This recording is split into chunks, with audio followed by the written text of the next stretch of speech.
Hi everyone, and welcome to today's session. My name's Lisa Jennings and I'm the Director of Training at the Institute of Community Directors Australia, or ICTA. I'd like to start our session today on social media by inviting you to join me in acknowledging First Peoples and their connection to country. In Australia, this connection has been maintained for more than 60,000 years. It exists today and extends into the future. Together we acknowledge the elders and ancestors of country on which we live and work. We pay our respects to elders past and present and recognise and celebrate the diversity of Aboriginal peoples and their ongoing cultures and connections to the lands and waters of Australia. So this session on social media for community organisations is the fifth in a series of 5 one-hour sessions on various topics to support you in your role as a committee member. This session will be recorded and shared with everyone who has registered for the sessions. I would also like to thank Nicole and Mitch from Smart Transformations who've made this session possible.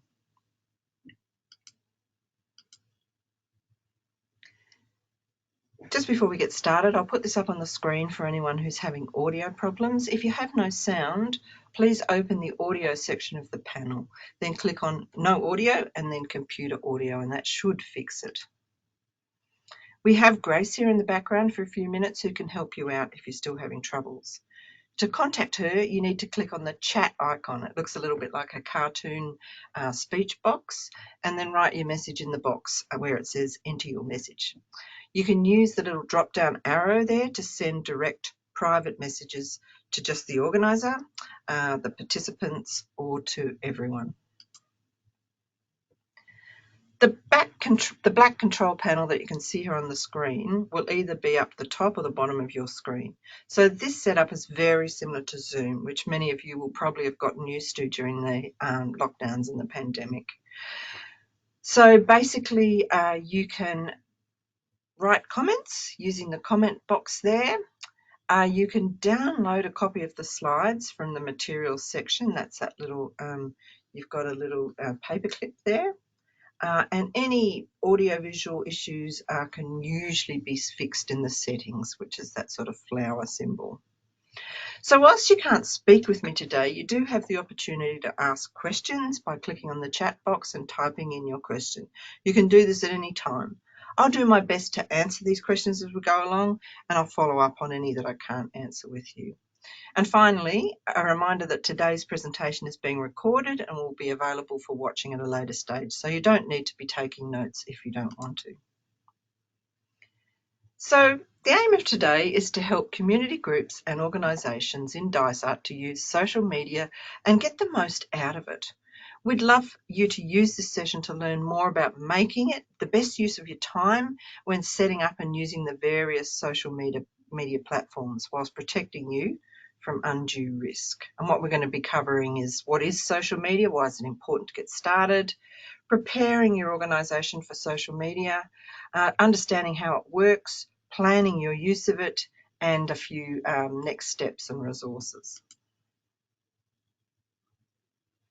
So what is social media and why is it important getting started?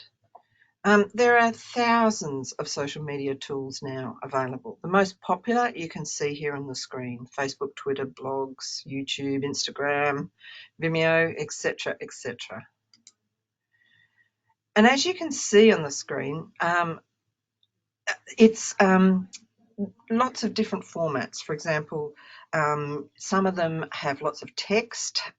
You get some that Twitter, for example, you've only got a certain number of characters. Pictures, Instagram, video, perhaps it's an audio platform. These are increasingly being used by people on smartphones and tablets, and that's whilst they're out and about. So these days you can also find social media tools on most of your traditional websites, which makes the internet more interactive and more social. So this might involve watching a video, using a live chat box, using social media share buttons, adding a comment, etc., etc. So even 10 years ago, most websites were more like brochures and we could only read text. So the whole thing has just exploded. For community groups, social media can provide new ways to communicate and share information and build networks locally, nationally, and even internationally. It allows you to reach new audiences based on common interests also. So the unique ability for online tools and social media to enable people to talk, listen, support, and collaborate with anyone at any time and in any place means that social media is here to stay, like it or not. So what's the benefit of social media? When we're talking about community groups, it means that you can get your message out quickly and effective to a huge number of people. We can actually listen to what the community is saying online and tailor our services to meet their needs. We can engage and grow online communities, so we can involve people that might never have engaged with us before using the traditional communication. So, for example, younger people in the community. We can target information to certain users in certain channels, what they call segmenting in marketing speak, and collaborate with and get input and assistance from the community. And we can communicate in real time with stakeholders. So an example of that would be live streaming during events. We can share information more easily internally between staff, volunteers and partners, raise more money, and even recruit and retain more volunteers. So look, there are many, many benefits, and I think we get left behind these days if we're not at least considering social media as one of our communication tools. But some people, increasingly in the minority, but they're out there, still think that the risks of using social media outweigh the benefits. And often they'll say things like, spending lots of time on social media won't bring any measurable benefit, or perhaps a member of our organisation might say the wrong thing and that might attract negative attention to the organisation, or a member of the organisation might accidentally or on purpose actually share confidential information with the public, so that's a risk. So whilst these risks exist, they can be reduced by having good policies and guidelines in place and giving all social media users in our organisation appropriate training.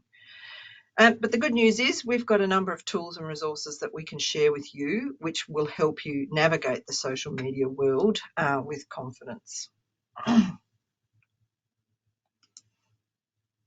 In reality, the biggest risk to your organisation in today's world is perhaps to decide not to use social media.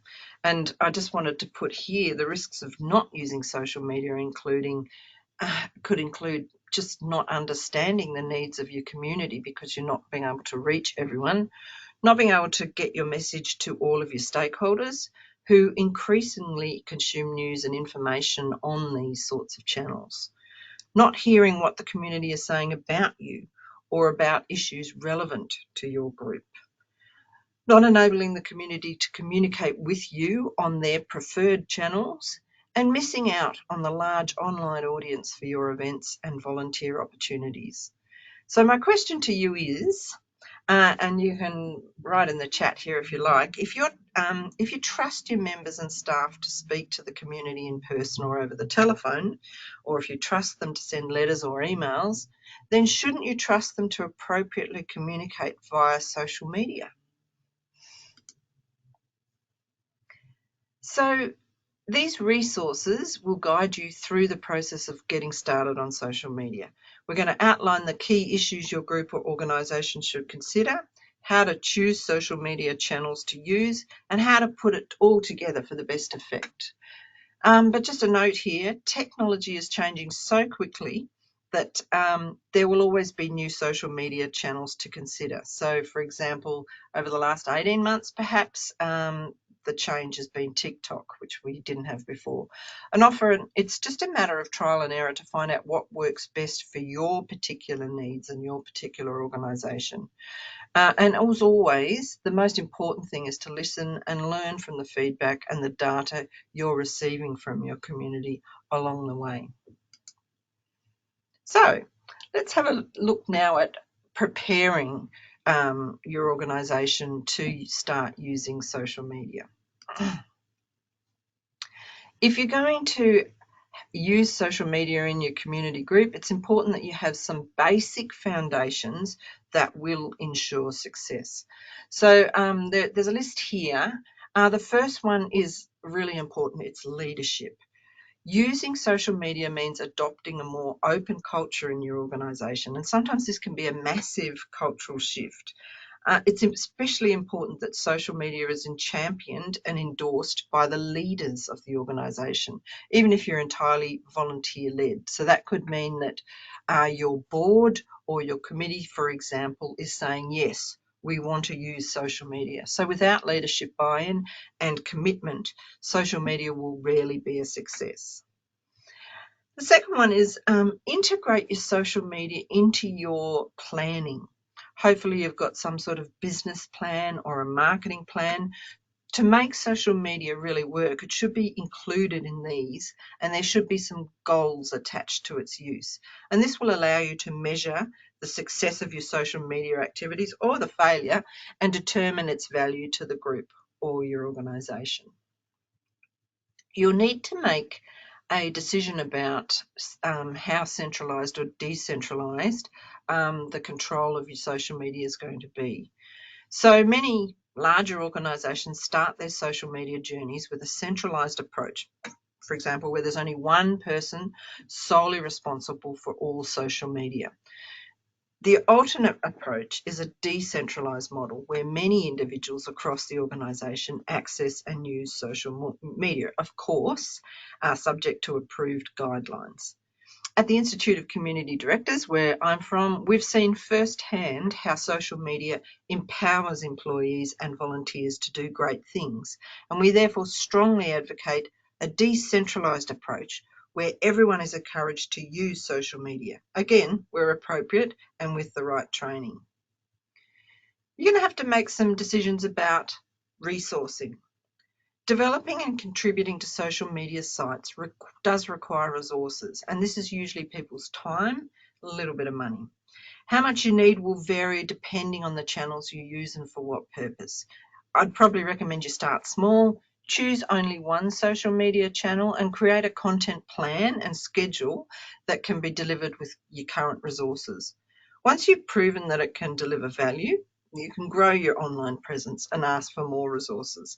It's important to note that many community organisations are actually choosing to reallocate resources away from their traditional communication channels rather than having to go off and find even more money or more people. So in other words, we might not print as many newsletters.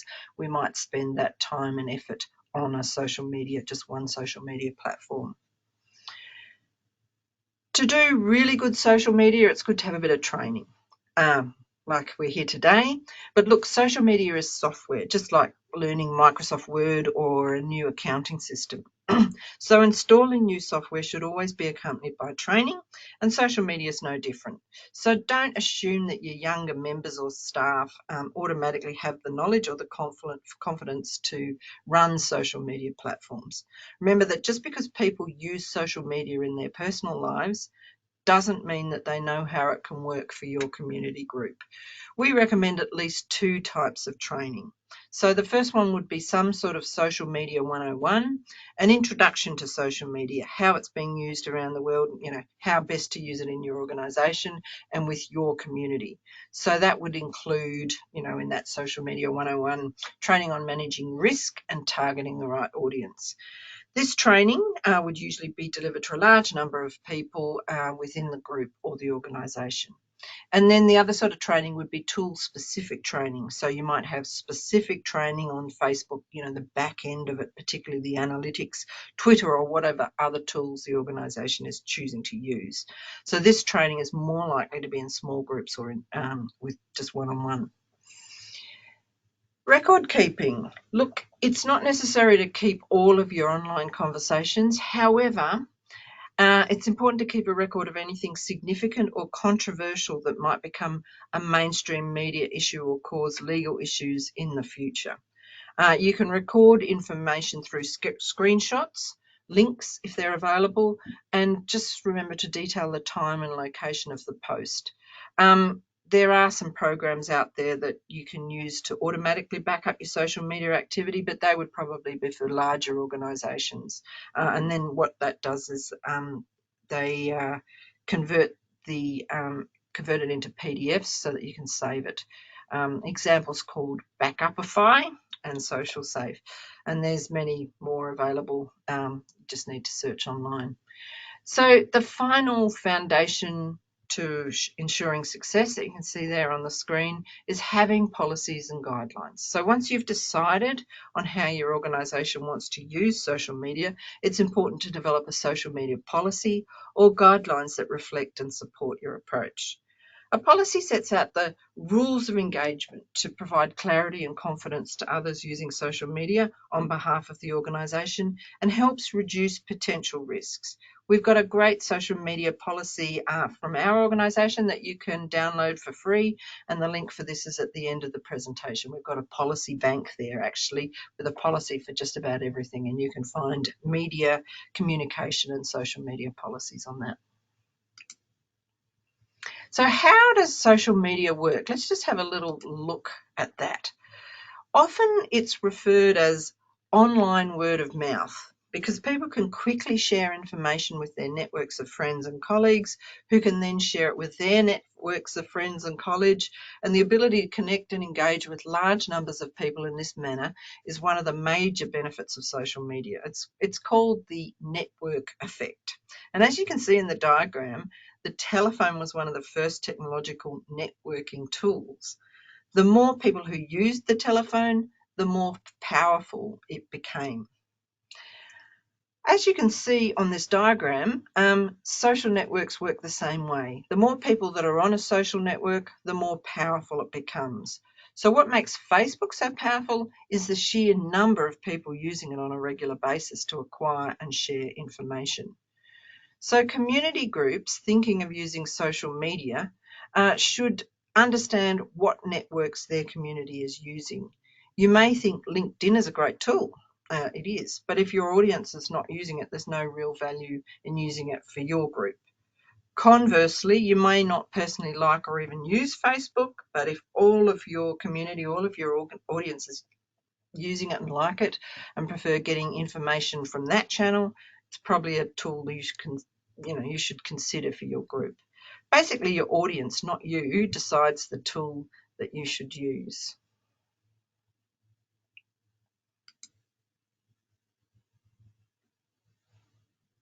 Social media is often used by organisations just to push information out. If you're new to it all, and the first thing that you start to do, it's probably just putting out information.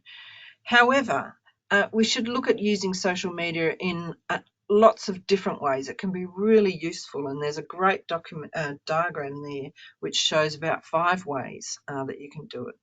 So the first one, of course, is just internal use. Social media is a very effective way to reduce unwanted email trails and to share information within your group. So things like Yammer, Google Docs, Dropbox, wikis and blogs, WhatsApp. I know our organisation, all through the lockdown and the pandemic, we used a lot of Slack, which was just so much quicker than lots and lots of emails, especially if your emails were only about 4 words long. Listening, that's the second one. Social media is a great channel to listen to what the community is saying. The search functions on Facebook and Twitter allow you to listen in on topics that are of interest in the community.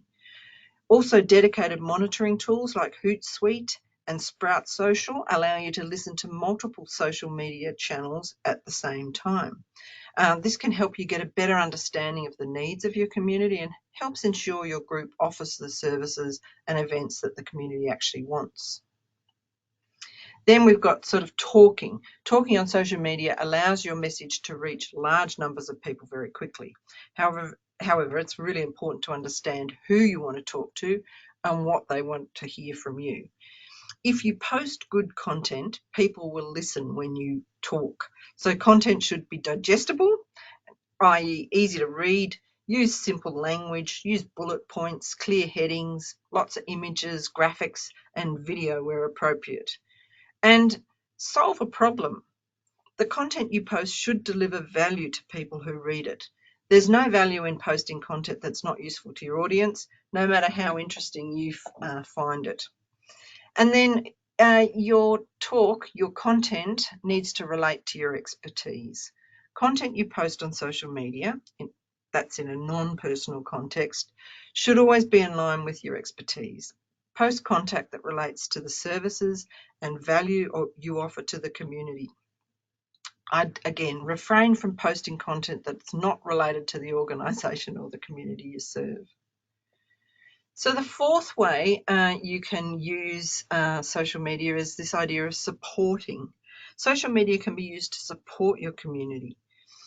Are you prepared, and this is something you're going to have to think about before you set up a channel, are you prepared to accept private messages from your stakeholders requesting assistance? Do you have a roster of people to answer questions as they arrive via social media? If you don't, then I wouldn't be turning on that function. Social media is a great way to offer support to your community, and people are increasingly looking for help on sites like Facebook and Twitter, especially because they can access these tools any time of the day via their phones. And the fifth way that you can be using social media is just the engaging and energizing the community. Can you get the community to share your content in their networks to give you wider reach? So again, that's that network effect again. Can you ask the community to give you feedback or to contribute ideas and content? Can you get the community to post live on social media from your events? These are all fabulous ways to use the community to help spread your message and the value you offer. So we've had a think about it. Do we want social media? Yes, we think we do, and we think we can deal with the risk. How then do we plan to use it? So I think the really important question here, first up, before doing anything else, is why do you want to use social media? So have a think about that for a couple of seconds. Until you can confidently answer this question and explain the benefits you want to get from social media, you probably shouldn't consider it. Social media should only be used if it can be directly beneficial to the organisation and, more importantly, to your members, volunteers and your community. We believe here at ICTA that almost every organisation can benefit from the proper use of social media, but you need to be clear about what you want to achieve. So when you can answer that question thoroughly, that will set you out on the right course and save you a lot of wasted time. Do you just want to be speaking to the community, or some of those things that we looked at before? Do we want to be speaking internally?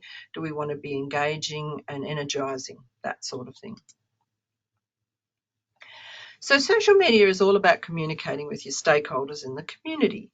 So we've got to work out who they are and who it is your organisation engages with and who we wish to engage, who might want to engage with us. Most organisations will have at least 2 or 3 different types of audience, each with different needs. If you know your audience and understand their needs, using social media becomes easier. So a basic profile you can see there, we'll just show you in a sec, but we need to know what social media platforms they're already using, when and where they use them, and what sort of content and messages they'd like to receive on those channels. It's a good idea then to do a stakeholder profile, things like age, gender, location, interests, other factors, what they want from your organisation, what you want to say to them, and what communication platforms do they currently use. So just a question, have you asked your existing stakeholders whether they use social media, and if so, which platforms and communication channels they'd like to hear from you in? Excuse me.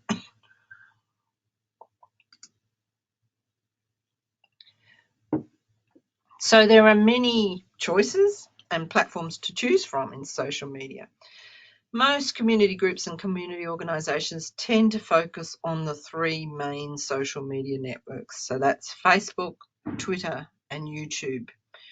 However, Instagram, Pinterest and even TikTok for young people are also growing in popularity. And look, there are dozens of new social media channels coming out all the time, some of which may have a large audience base in the group you want to communicate with. On the screen here, we have some questions that you should ask when trying to decide which platform to use. The first one is basically, obviously, is our target audience using this platform? Are our competitors or similar organisations using this platform, and are they having success? If so, why? If not, why not? What can we learn from them? Do we have content that can be shared on this platform? And if we do, is it mostly text or visual? So knowing that will help us decide which platform to go with. You wouldn't be putting a lot of text on Instagram, for example. Will we be making any videos? And it's not as hard as you think. If we're all usually using smartphones, there's a very good video function on most smartphones these days. And that sort of homemade feel can make everything feel a little bit more authentic as well. How is our audience or community already using this platform, the platform that we're considering? Do we have resources available to manage an account on this platform?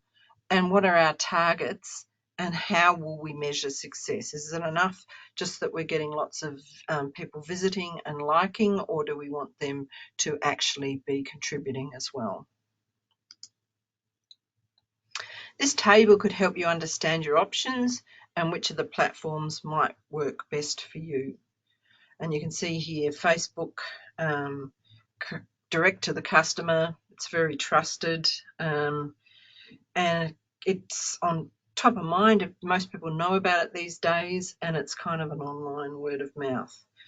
Twitter, we can reach influencers to repost and follow conversations on topics that interest us around what we're doing in our organisation. It also helps with our brand awareness.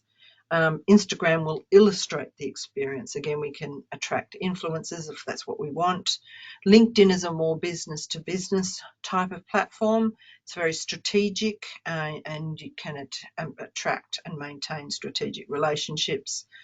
It's more of a personal thing, but some business groups working in the community, business representative groups, it might be a good thing for them. YouTube.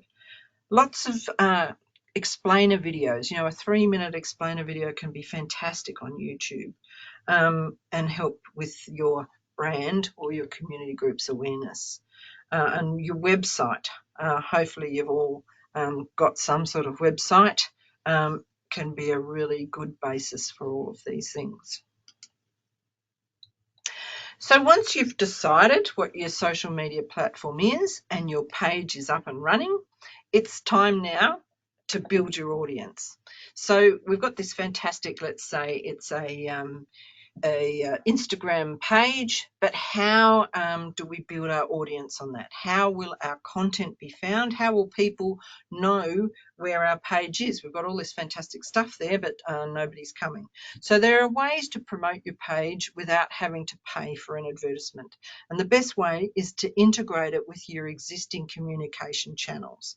So online, place links on your website, in your e-bulletins, or in your email signature block. That's one way to get people to know where it is and what it is. Promote your social media accounts in your email newsletter. Relevant brochures, posters, or flyers, perhaps in major publication, on your business card or your other stationery. In traditional media, link it to your social media accounts in any local newspaper advertisements, in your media releases. Mention them on radio if you're doing that. Other methods of free promotion can include liking or following related organisations online. So when you tag them in posts, this will appear on their wall or their account, and people will see that your community group has been there. Also, cross-promotion, consider that one. When a project or initiative has a number of partners, you can post about it on your account, tag those organisations and ask them to do the same, so you get cross-promotion happening. Also, you can pay for advertisements. Most social media platforms allow for this, and that can be a good way to grow a base audience for a new site. And depending on the platform, social media advertisements can be targeted, and this is genius, to audiences based on their location, their age, their gender, their interests, and whether they like or follow other sites. It's quite cost effective, and you've probably noticed that if you're on any social media personally already. If you look up hiking boots on the internet, sometimes you'll find that all your social media for a few weeks has got information about hiking boots, so that that's the result of somebody, a hiking boot firm, paying for advertisements. So when we're writing for social media on behalf of our community organisation, we need to write more as we speak. So it's not as formal as some of the other writing that you do. Be persuasive. Your writing should use an active voice, not a passive voice. So if you're wondering what that means, you would say in an active voice, book your wedding at our beautiful town hall, as opposed to, and this is the passive voice, our beautiful town hall can be booked for your wedding. So notwithstanding the way I read them out, hopefully you can see the difference there. Show empathy to your reader. Write as if you're only talking to one person, that one person that's reading it. Show the benefits. Have a call to action, i.e. an instruction about what you'd like them to do next. So, for example, call us now to book your tour. Create your headline after you've written the post, not before. It goes at the top, of course, but don't write it until you've written everything else. And remember, write for your personas and help them solve their problems. Like all other communication methods, letters, websites, newsletters, etc., your social media site should follow the same brand and styling. While it is possible for anyone to develop social media branding, the visual aspects of it will be much more engaging and encouraging if professionally designed. So if you're a smaller community group and you're saying, oh, how are we going to afford that? Perhaps be a little bit creative about it. Perhaps you've got someone in your organisation who could volunteer to do it. Perhaps your local TAFE students may be able to create your branding as part of their coursework. Usually social media branding requires a logo. This is something, usually the formal logo of your organisation or of the specific program or service, if applicable. So the logo should appear next to all of your updates, often in a square format. It's sometimes necessary to alter formal logos so that they present well in a square format. So have a think about that one. Your account name. Try to use the formal name of your organisation or program. However, if it needs to be shortened, check what the format or commonly accepted abbreviations are. If your program name is especially long, it's acceptable to use the acronym as an account title. A vanity URL. Well, what is that? Most social media channels will allow you to customize your account's URL or the link. Generally, the URL will match your account name. So you could have us@dysartnetball.com. However, if your vanity URL is a common name, it might already be taken. In this instance, try adding AU or AUS, official, or even suburbs to the end of your URL. Social media branding will also require images. A variety of images may be needed to customize your social media platform, such as profile images, landscape background images, and header images. Find out the size needed for each image and crop your images accordingly. Don't upload oversized images because these may be scaled back by the social media platform in a way that reduces the effectiveness of the image. And I'm sure you've all seen that where people have mucked that up. Before finishing, always check how images interact with one another. If your profile image sits on top of your background image, can you incorporate them with each other? Do the images and colours complement or clash? Taking a little bit of time with that will mean that your site will pop instead of looking like a mess. So what I'd like to show you now is an example of a not-for-profit doing a really good job of their website. So this is Street, tastes good, does good. You can see the nice clean lines. They're actually saying they've got 4 million conscious consumers, 12 social enterprises, 3,000 amazing people, 240,000 of support and training. So it's clean, but it's also inviting, and it's got some pretty amazing numbers there for you. And there we have, it goes a little bit further. If you click through, you can find some other good stuff, as they say. So observations about that example.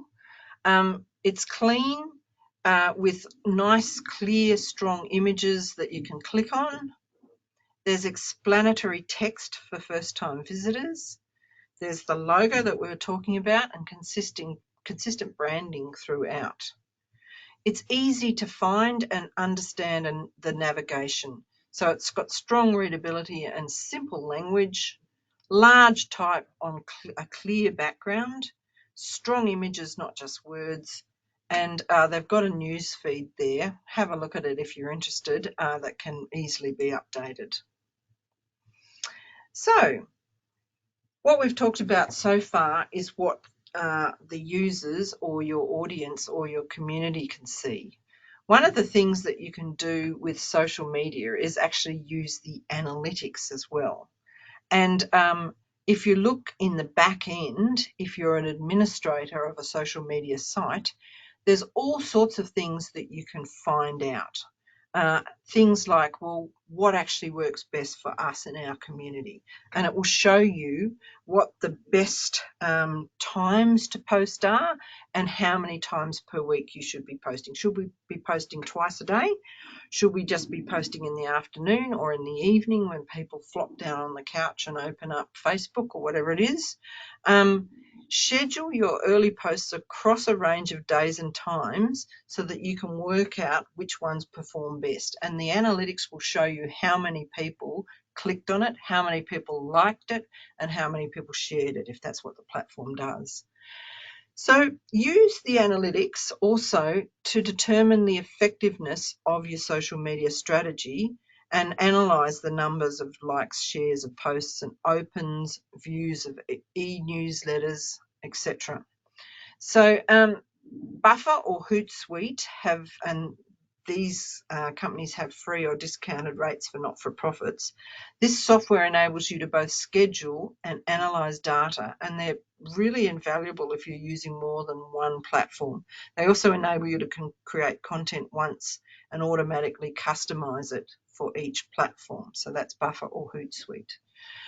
Google Analytics enables you to track the number of clicks from social media to your website, which is really handy. This will help you determine the effectiveness of social media. It can do the same for email and other marketing sources. So remember, give your members offerings and experiences before you ask for anything in return, but then it is good to start tracking how that's working and what's happening.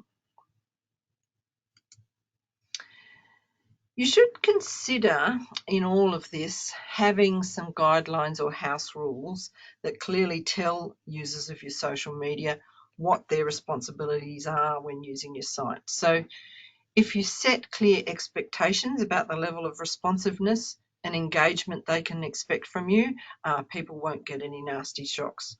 It's particularly important on Facebook, where people engage and comment directly on your page. However, for more, fluid tools like Twitter, house rules probably aren't as important or relevant. So I'd probably put on a site's About Us section what the rules are of participation. It's usually about behaving respectfully, no vilification of any groups of people. Is the membership of the group limited, and to whom? What would you like people to do on the site? Perhaps a little bit about what's an unacceptable or an acceptable post. if you have taken upon yourselves to provide support, let people know what the expected response timeframes are. And you might even like to say what the expected posting rate is. We will post 3 times a week. Also give people other ways to contact you. So if you're wondering, well, how are we going to get that put together, perhaps a good idea is to, when you're getting started, is to look at the guidelines on other community groups' pages. That'll help you decide what you want to include and how to write it.